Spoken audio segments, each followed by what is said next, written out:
all, yeah. This concept that you don't have to remove fraud from the judicial system of the United States, yes, you do have to remove the fraud. There cannot be any court order in this nation, yeah, that violates the supremacy of the United States Constitution. Now, you thought, well, he can just scream his head off. Right. And I'm not going to be able to do what I say, but I'm absolutely sure that I can.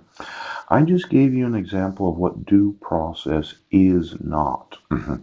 Due process is not issuing court orders where there's no signature of the petitioner, yes, where there's no notice or opportunity to be heard to the respondent, yes, there are no civil rights protections to the minors, yes, and there are forgeries of an ex officio superior court clerk.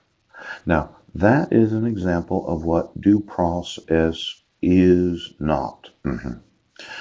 And every court order, there must be notice and opportunity to be heard to the respondent. Yes, you have to have proof of service, at least the exact number of judicial days that the court rules say. Yes, the petitioner does have to appear in court or her attorney. Yes, and they have to acknowledge the court order.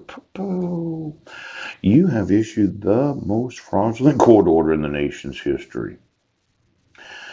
Without a doubt, it violates the supremacy of the United States Constitution. There is no better example of violating the supremacy of the United States Constitution than this court order.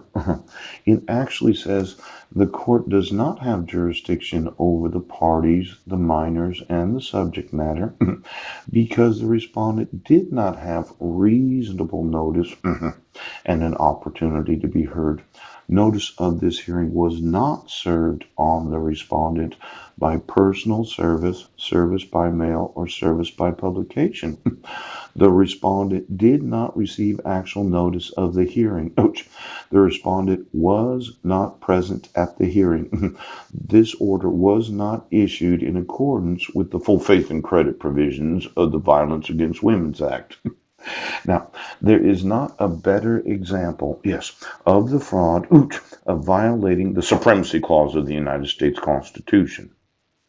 This is absolutely the pinnacle example of how to violate the supremacy of the United States. Now, the signature of the petitioner. The petitioner was not at the court hearing. The petitioner did not acknowledge receipt of the copy of this order. The petitioner did not petition the court. An example of violating the due process rights of both the respondent and the petitioner. The use of a signature, yes, of a court clerk, yes, that is not her actual signature. Okay, this is the absolute best example of violating the supremacy of the United States Constitution. Now, for every fucking judge that says they don't have to remove their fraud, I will tell you right now that after 2 million emails, I will sue every judge in this nation that has any knowledge of the fraud.